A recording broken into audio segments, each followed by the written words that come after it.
বিশ্বনাথ, অর্থাৎ এই 5 তারিখের পর 14 তারিখ অবধি সার্ভের যে অংশটা এসছে তাতে বামেদের বেশ কয়েকটা আসনে তাদের ভোট বৃদ্ধি দেখা যাচ্ছে। ঠিক, এবং এই যে আইসল্যান্ড তত্ত্ব বলছিল না শুভময়, তার কারণটা কি?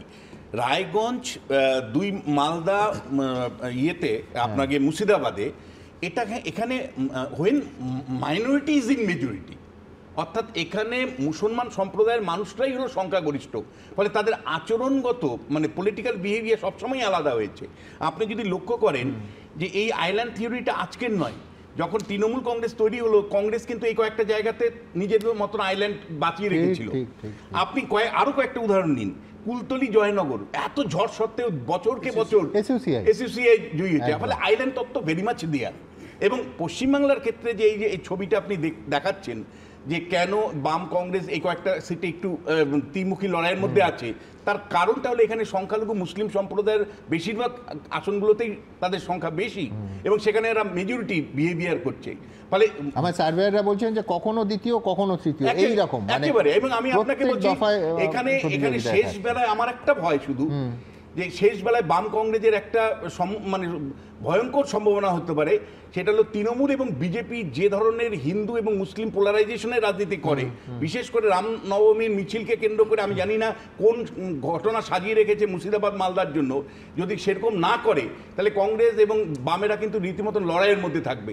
এই ভোট যেভাবে পোলারাইজেশন আজকের দিনে হয়, যেভাবে পশ্চিমবাংলার রাজনীতিতে মানে কমিউনাল পলিটিক্স হয়, সেই ভয় কিন্তু সেকুলার পার্টিগুলোর আছে।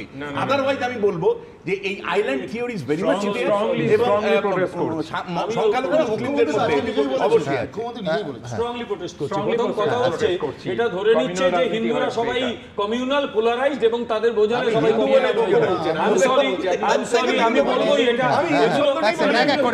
প্রত্যেকের কাছে যাবে। আমি আপত্তি জানাচ্ছি এই ধরনের।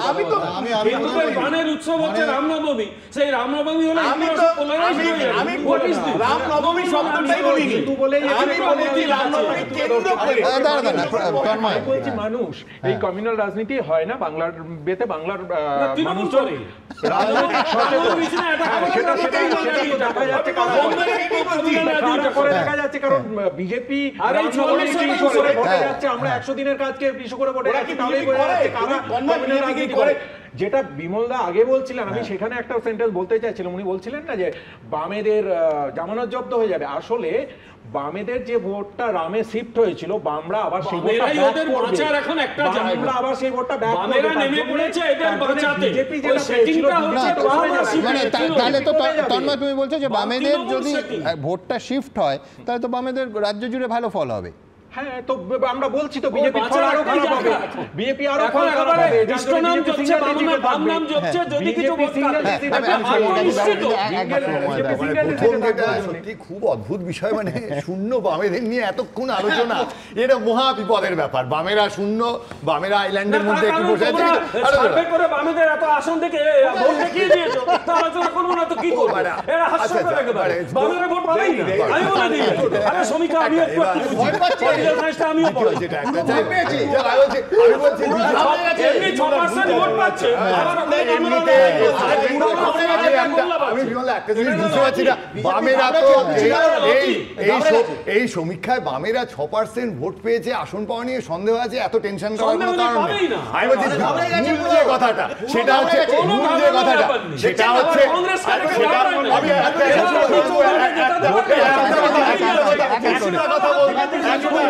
কথা বলতে দিতে হবে। বিজেপি এবং তৃণমূলের দুজন প্রতিনিধির কথায় যেটা দেখছি, বাঙালির প্রাণের উৎসব রামনবমী হয়ে গেল, এইটা কিন্তু আমরা কখনো দেখিনি। মানে প্রাণের উৎসব আগে ছিল না, এখন মানে আগে ছিল না, ছোটবেলায় দেখিনি, ছোটবেলায় আমার মনে হয় এই কথা দেখা যায়নি।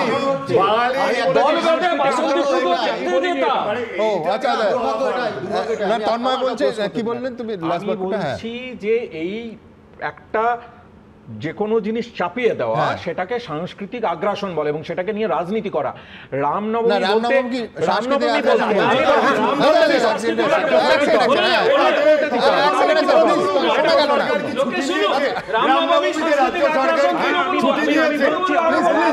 রাজ্য সরকার ছুটি দিয়েছে,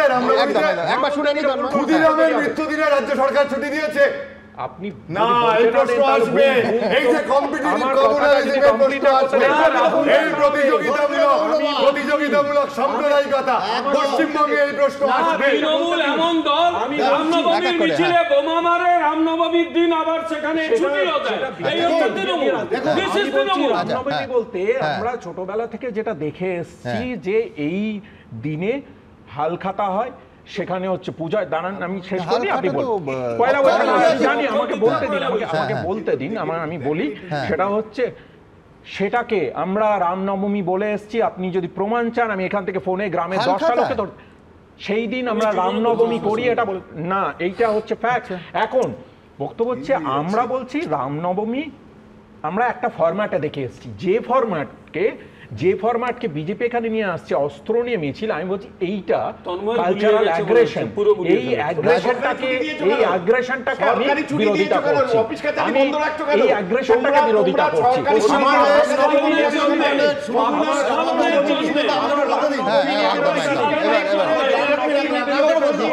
পশ্চিমবঙ্গে রুটি শেখা যাবে না যতক্ষণ না এরা প্রতিযোগিতামূলক ধর্মীয় মৌলবাদের জন্ম দেবে। আপনি বলে একটু আগে রায়গঞ্জ নিয়ে কথা বলছিলেন, রায়গঞ্জ নিয়ে কথা বলছিলেন, সঙ্গে সঙ্গে চলে এসছে ওই পুরনো সিলেবাসে হিন্দু ফিন্দু বলতে শুরু করে দিয়েছে। প্লিজ আপনার সঙ্গে কথা বলেন প্লিজ। দেখুন রায়গঞ্জে ওদের সাংসদ ছিল, কেন্দ্রীয় মন্ত্রী ছিল, কেন বদল করে নিয়ে এসছেন? রায়গঞ্জের মানুষ জিজ্ঞাসা করবে না? রায়গঞ্জের মানুষ জিজ্ঞাসা করবে না যে গত 5 বছরে কি আউটপুট দিয়েছেন রায়গঞ্জে?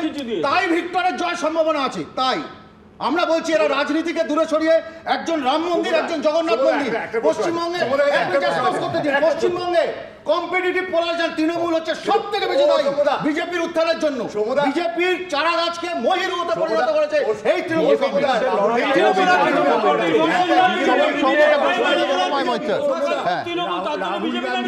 রাহুল গান্ধী কি এবারও আশীর্বাদ নেবেন মন্দিরে গিয়ে? রাহুল গান্ধী আমরা ইউক্রেন ঘুরে ভারতবর্ষ আসি না, পশ্চিমবঙ্গে থাকি।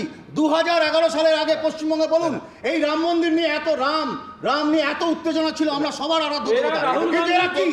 এরা হচ্ছে কি, এরা বলছে আপনি আজকে মুখ্যমন্ত্রী বলেছেন যে দাঙ্গা হতে পারে। আপনি কি করছেন? আপনি একজন প্রশাসনিক প্রধান, কেন গ্রেফতার করছেন না যারা দাঙ্গা করতে চায়? আপনি গ্রেফতার করছেন না কেন? আজকে বাজে কথা বলবেন না। মুখ্যমন্ত্রী সবাই দাঁড়িয়ে বলছে দাঙ্গা করবে ওরা। You are responsible. আপনি বাংলার মুখ্যমন্ত্রী, গ্রেফতার করুন, কোমরে দড়ি বেঁধে ঢুকিয়ে দিন। ওরা চায়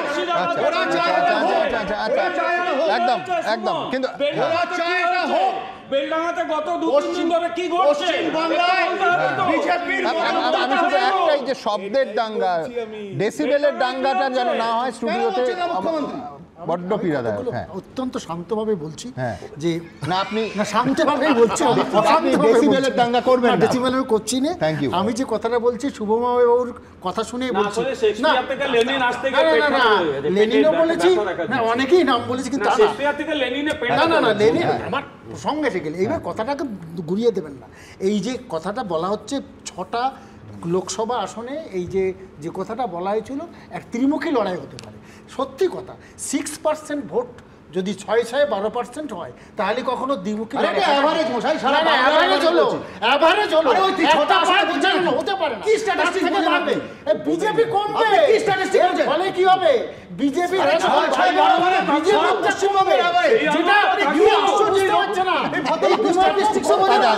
বিজেপি উনি ভাবছেন সত্যি বিজেপি কমবে, যার জন্য উনি বলতে দিচ্ছেন বিজেপি কমবে। যদি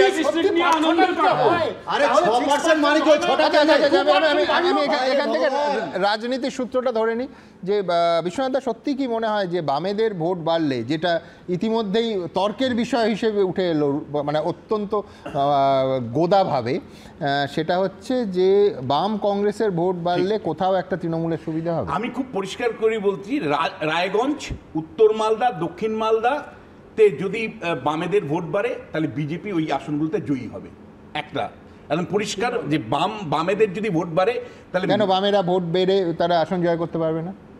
বামেদের ভোট বাড়লে সেই লেভেলে যদি হয় তাহলে সারা পশ্চিমবাংলার একটা আওয়াজ পাওয়া যেত, সেই আওয়াজটা কিন্তু পাচ্ছি না। মানে আমি এখনো বলছি যে পকেট এরিয়াতেই বামেদের প্রাধান্য বা কংগ্রেসের প্রাধান্য আমি দেখতে পাচ্ছি, মানে সমীক্ষাতেও সেইভাবে উঠে এসছে। তাহলে মানে লিনিয়ার সম্পর্ক নয়। এমন বহু আসন আছে দক্ষিণবঙ্গে, যেমন আমি একদম নির্দিষ্ট করে বলছি, যেমন ধরুন আপনি শ্রীরামপুর, আপনি দমদম, এই সমস্ত জায়গাতে বামেদের যদি ভোট বাড়ে তাহলে বিজেপি হারবে। অর্থাৎ মানে উত্তরবঙ্গে সংখ্যালঘু মুসলিম এলাকায় যদি বামেরা ভোট বাড়াতে পারে, কংগ্রেস ভোট বাড়াতে পারে, তার লাভটা বহু জায়গায় বিজেপি পাবে। আবার উল্টো দিকে দক্ষিণবঙ্গে যদি বামেরা ভোট বাড়ায়, সেই ভোটটা কিন্তু মূলত বিরোধী ভোটের থাবা, সেখানে হিন্দু ভোটের থাবা থাকবে, ফলে সবচেয়ে লস হবে বিজেপি। আমি নির্দিষ্ট করে বলছি, ভোটের ফলাফলের দিন আপনার সাথে কথা হবে, দমদম থেকে শুরু করে শ্রীরামপুর একাধিক কেন্দ্রে বামেদের এই ভোট বৃদ্ধির কিন্তু ক্ষয় কিন্তু বিজেপিকে নিতে হবে। আমি একটা কথা বলছি, এর উত্তরটা একদম সিরিয়াস আলোচনা করছি। পশ্চিমবাংলার ভোটটা কিন্তু অনেকটা ক্ষমতা কেন্দ্রিক, পাওয়ার একটা ইম্পর্টেন্ট ফ্যাক্টর। অর্থাৎ আমি এই রাজ্য সরকার যে দলের রয়েছে তার কাছাকাছি থাকলে এই সুবিধাগুলো পাবো, এটা একটা পাওয়ার। আর যারা এটাকে পছন্দ করছে না, তারা দিল্লিতে একটা দল ক্ষমতায় আছে, আমি তার পাশে থাকবো। বামেরা কোন মডেল দেবে? সেই বামেদের একটাই আছে আগেকার দিনে আন্দোলনের ঐতিহ্য, সেই আন্দোলনের ঐতিহ্য বহুদিন আগে উচ্ছন্নে গেছে। এখন বামেদের ভোট দিয়ে মানুষ তার ভোট নষ্ট করবে, আমি যারা ভোট দেয় তাদের একটা লজিক্যাল ব্যক্তি বলে মনে করি। মানে বিমলদা যেটা বলছেন সেটা হচ্ছে মানুষ ক্ষমতার কাছাকাছি থাকতে চায়, যার ফলে হয় যারা কেন্দ্রের ক্ষমতায় তাদের দিকে ঢলে পড়বে, অথবা যে রাজ্যের ক্ষমতায় তাদের দিকে ঢলে পড়বেন, নাথিং ইন বিটুইন। বিমলদার লজিক দিয়ে যাই বলুন না, কারণ পশ্চিমবঙ্গের মানুষই কনফিউজ হয়ে যাচ্ছে। বামেদের কংগ্রেসের কথা বাদ দিন, বিমলদাদের ভোট দিলে বিমলদাদের থাকবে কিনা সন্দেহ আছে, তৃণমূলে চলে যাবে, তৃণমূলকে ভোট দিলে বিজেপিকে চলে যাবে। লোকই চিনতে পারছে না, আধা কনস্টিটিউয়েন্সিতে লোক চিনতে পারছে না কে প্রার্থী। খানিকক্ষণ আগে স্টুডিও উত্তপ্ত হয়েছিল রামনবমী নিয়ে। আজকে মুখ্যমন্ত্রী ঠিক কি বলেছেন আমি দ্রুত একবার দেখিয়ে নেবো, যেখান থেকে এই বিতর্কের শুরুটা হলো। দেখুন, দাঙ্গাও করতে পারে, দাঙ্গা করার জন্য রেডি হয়ে আছে। প্লিজ দয়া করে কেউ দাঙ্গায় যাবেন না। আপনাকে যদি গালিও দেয়, আমি কি বলতে চাইছি আপনারা বুঝতে পারছেন? কারণ আপনাদের এখানকার যিনি প্রার্থী, তিনি কলমে একজন বড় গুন্ডা সর্দার, গুন্ডাদের মাফিয়াদার। সর্দার কথাটা আমি উইথড্র করলাম, গুন্ডার মাফিয়াদার। তিনি কিন্তু আবার আগুন লাগাবেন, তিনি কিন্তু আবার ওই গুলি চালিয়ে দেবে আগেরবার শীতলকুচির মতো। আমি সংখ্যালঘু ভাই বোনদের বলবো, যদি দেখেন স্লোগান দিচ্ছে 17 তারিখ, ওটা ওদের দাঙ্গা করার দিন, আমি মনে করি ওটা মানুষের সম্মানের দিন হোক, ঐক্যের দিন হোক। গালাগালি দিলেও মাথা ঠান্ডা করে আল্লাহর নামে প্রে করবেন, ওদের বিদায় চাইবেন, কিন্তু কেউ কোনো প্ররোচনায় পা দেবেন না। আমাদের শান্তি রক্ষা করতে হবে। ওরা চায় দাঙ্গা করে এনআইএ ঢুকিয়ে দিয়ে ভোটটা যাতে না হয়, আর ভোটটা যাতে ওরা ছাপ্পা মেরে দেয়। দেখুন, একটা কথাই বলবো, সেটা হচ্ছে একটা উৎসবের দিন, ধর্মীয় অনুষ্ঠানের দিন, দাঙ্গা করার দিন বলছেন বিমলদা, মুখ্যমন্ত্রী মঞ্চের ওপর থেকে। অত্যন্ত দুর্ভাগ্যজনক। এরা বোঝেনও না যে থুতুটা উপরে ছুঁড়লে নিজের মুখে পড়ে। কয়েকদিন আগে একজন মন্ত্রী বললেন যে সিবিআই অনেকটা ট্রাফিক পুলিশের মতো, যে তাকে কেউ মানে না। এটা বুঝলেন না যে ট্রাফিক পুলিশটা পশ্চিমবঙ্গ সরকারের অধীনেই চাকরি করে। কিন্তু আমাদের রাজ্যে এই দিনে জালখলার যে ঘটনা, তাতে হাইকোর্টের নির্দেশে এনআইএ তদন্ত করতে হয়েছে। হবে কেন? উৎসবের দিন মানুষ উৎসব পালন করবে। এখানে কিছু গোলমাল আছে, ষড়যন্ত্র আছে, বুঝেই তো মাননীয় আদালত নির্দেশ দিয়েছেন এনআইএ তদন্তে। ফলে এই সরকার যারা চালাচ্ছে, তাহলে সরকারটা উনি কি করতে চালাচ্ছেন? উনি কি সরকার মানে চালানোর যে ভাবনাগুলোকে হারিয়ে গেছে তার মন থেকে? তাহলে এইটা তো ওনারই ব্যর্থতা। একজন প্রশাসক হিসেবে তিনি ব্যর্থ বলেই তাকে আজ এই কথা বলতে হচ্ছে। আমি বলছি যে আমাদের পশ্চিমবঙ্গ তো উৎসবের রাজ্য হিসেবে, কিন্তু কেউ যদি সেখানে চক্রান্ত করে, দাঙ্গার মতো ভয়ঙ্কর ঘটনা চক্রান্ত করে, তাকে তো জেলের মধ্যে রাখতে হবে, হাজতে পুরতে হবে। চেষ্টা করেছি তো, কিন্তু তারা যেটা করছে বারবার প্রভোকেশন দিয়ে এই অনুষ্ঠানটাকে কেন্দ্র করে যে কমিউনাল রাজনীতি করার চেষ্টা করছেন সেটার বিরুদ্ধেই তো মুখ্যমন্ত্রী বলছেন যে আপনারা সাবধান থাকুন, শান্ত থাকুন, আপনারা প্রভোকেশনে পা দেবেন না। কিন্তু আমি বলছি, আমার মনে আছে বুদ্ধদেব ভট্টাচার্য যখন মঞ্চের ওপর থেকে বললেন যে এই রাজ্যে কেউ দাঙ্গা করার চেষ্টা করলে তার মাথা ভেঙে দেবো, তখন সব থেকে বেশি সমালোচনায় সরব হয়েছিল তৃণমূল।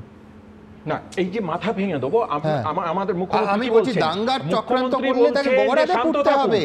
হ্যাঁ, গড়াতে পূর্ব, তার জন্যই তো আমরা আমাদের মতো তদন্ত করে যা করার করেছিলাম। এখন তারপরে হাইকোর্ট থ্রুতে গিয়ে এনআইএ নিয়ে এসছে। আমার বক্তব্য যে এই প্ররোচনাটাতে পা দিয়ে আবার একই কাণ্ড ঘটাবে, ভোটের আগে আমরা সেখানে সাবধান করছি। মিছিল করতে গেলে আদালতে যেতে হয়, এখানে সরস্বতী পুজো করতে গিয়ে উলুবেড়িয়াতে স্কুলের বাচ্চার মাথা ফেটে যায়। This is West Bengal.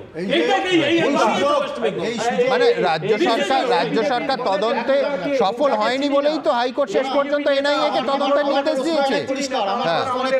সংস্কৃতি বাংলার মুখ্যমন্ত্রী, উনি কোচবিহারে দাঁড়িয়ে কথাগুলো বলছেন, তার মানে ওনার কাছে স্পেসিফিক ইনপুট আছে, ওনার ইন্টেলিজেন্স কাজ করছে, ইন্টেলিজেন্স ব্রাঞ্চ নিশ্চয়ই ওনার খবর দিচ্ছে। তাহলে স্পেসিফিক ইনপুট থাকলে কেন যারা দাঙ্গাকারী, যারা চক্রান্ত করছে তাদের একটাকেও গ্রেপ্তার করা হলো না? আমার এই প্রশ্নের উত্তর আগে ওনাকে দিতে হবে।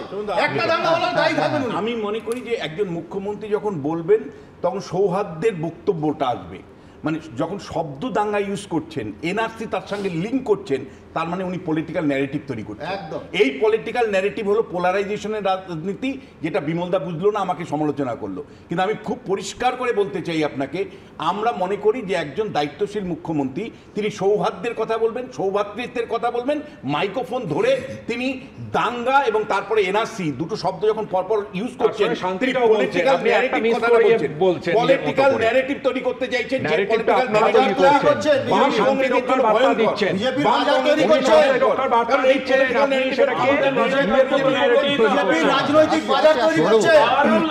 তাহলে সারমর্মটা কি দাঁড়াচ্ছে? মানুষ যখন নির্বাচনে যাবেন, দেশের যে রুটি রুজির সমস্যা, মানুষের লড়াইয়ের সমস্যা ভাববেন না। মানুষ ভোট দিতে যাওয়ার সময় ভাববেন আমার ধর্ম কি, ভোট দিতে যাওয়ার সময় দেখবেন কার গায়ে জোর বেশি, ভোট দিতে যাওয়ার সময় দেখবেন কোন বুথে কত টাকা খরচ হয়েছে, ইলেকশনের ফান্ডে তো অনেক টাকা ক্ষমতায় আছে। তার মানে কি, গণতান্ত্রিক একটা দেশ, আমাদের 98 কোটি ভোটার, 70% যদি ভোট দেন 70 কোটি মতন মানুষ ভোট দেবেন। আমাদের তো এটা একটা গর্বের বিষয়। সেখানে পশ্চিমবঙ্গে যখন ভোট হচ্ছে, সেখানে মানুষ বুথে যাওয়ার সময় ঠিক কি ভেবে ভোট দিতে যাচ্ছেন? অবশ্যই মানুষ ভোট দিতে যাচ্ছেন যে রুটি রুজির কথা নিশ্চয়ই ভাববেন। এটা ভাববেন যে বিজেপি 25 কোটি মানুষকে দারিদ্র্য সীমার উপরে উঠিয়ে দিয়েছে। এটা ভাববেন মানুষের এটা রুটি রুজি নয়, রুটি ভাববেন না। আমার বক্তব্য সবাই জানে, ধর্মের মোহ যারে অন্ধ সেজন মরে আর শুধু মরে। এটা আজকে নয়, গতবারে এই নিয়ে দাঙ্গা হয়েছিল হাওড়ায়। যার জন্য সতর্ক করেছে, সেটা কেঁচো পর্যন্ত চলছে। একজন গুলিও হয়নি হাওড়ায়, একজন গুলিও করেছেন। না না, নেতাকে এই যে যারা প্ররোচনা দিয়েছে, যাদের কাউকে অ্যারেস্ট করেছেন, সে গুলিও করেছিল। দেখুন, একটা উৎসবের দিন, সেটাকে অ্যাজিউম করতে হচ্ছে যে সেখানে মারাত্মক মেরুকরণ হবে। এই পশ্চিমবঙ্গ তো সব ধর্মের মানুষের, সবাই তাদের উৎসব পালন করবে। আমি বলছি যে আমরা কি সত্যি এগোচ্ছি? এই প্রশ্ন সরাসরি উঠছে। আমি শুধু মানুষের কাছে সবার তরফ থেকে যারা এখানে আছেন, আমি নিশ্চিত তারা আমার সঙ্গে একমত হবেন যে শান্তি বজায় রাখার আহ্বানটুকুই শুধু করতে পারি। ঠিক এইখান থেকে আমি আমার পরের প্রতিবেদনে রাখবো। পরের প্রতিবেদন, আজকে প্রধানমন্ত্রী একটি এজেন্সিকে সাক্ষাৎকার দেন। তিনি পরিষ্কার বলেন যে এই যে বিভিন্ন অভিযোগ যে বিরোধী রাজনৈতিক দলের বিরুদ্ধে এজেন্সিকে এগিয়ে দেওয়ার, প্রধানমন্ত্রী বলেন কতজন বিরোধী নেতা জেলে আছেন, 97% অভিযুক্তর সঙ্গে রাজনীতির কোনো সম্পর্কই নেই। ইডির পরিসংখ্যান তুলে ধরেন প্রধানমন্ত্রী। পাল্টা জবাব দিয়েছে বিরোধীরাও। পাশাপাশি দেখাবো।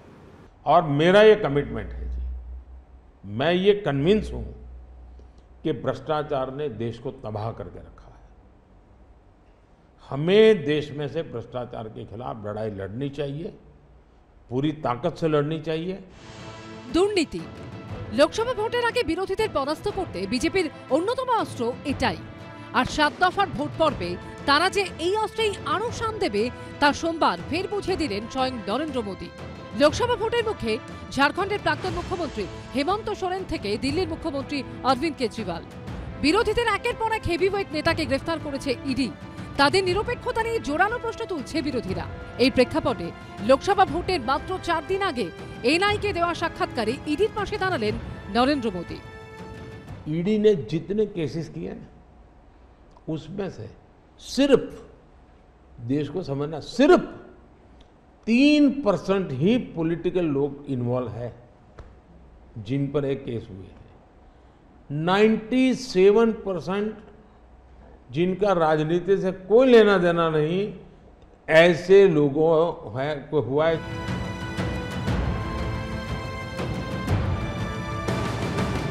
মাননীয় নরেন্দ্র মোদীকে অস্বীকার করতে পারবেন 2014 ক্ষমতায় আসার পর সেন্ট্রাল এজেন্সির ব্যবহার 365% বেড়েছে।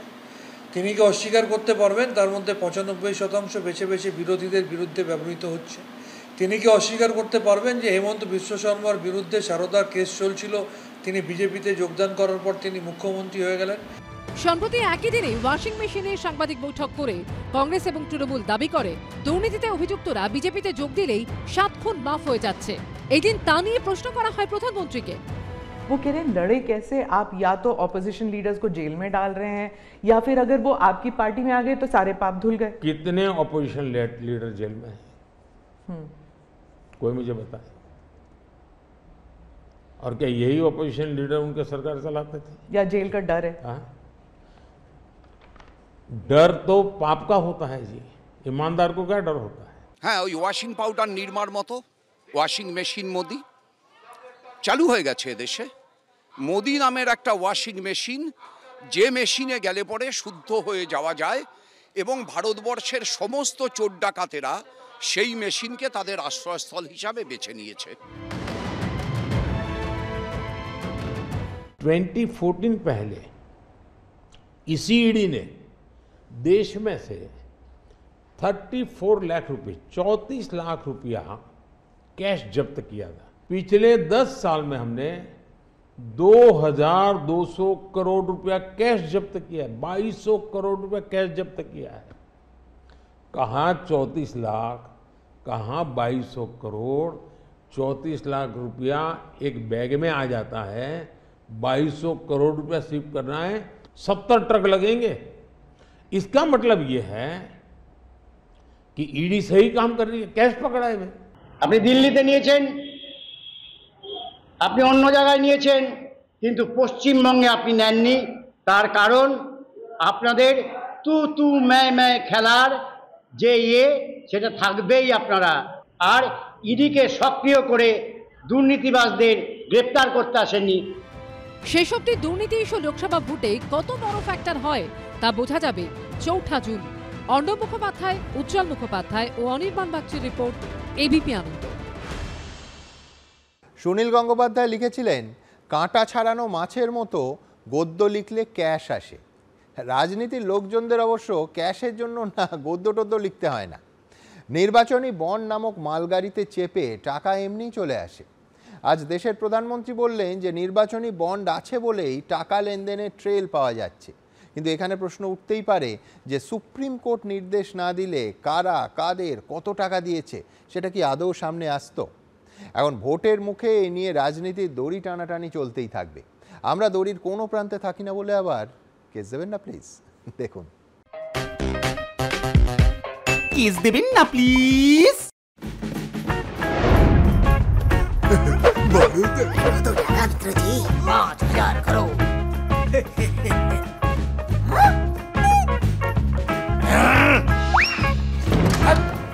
নির্বাচনী বন্ড বিশ্বের সবচেয়ে বড় দুর্নীতি।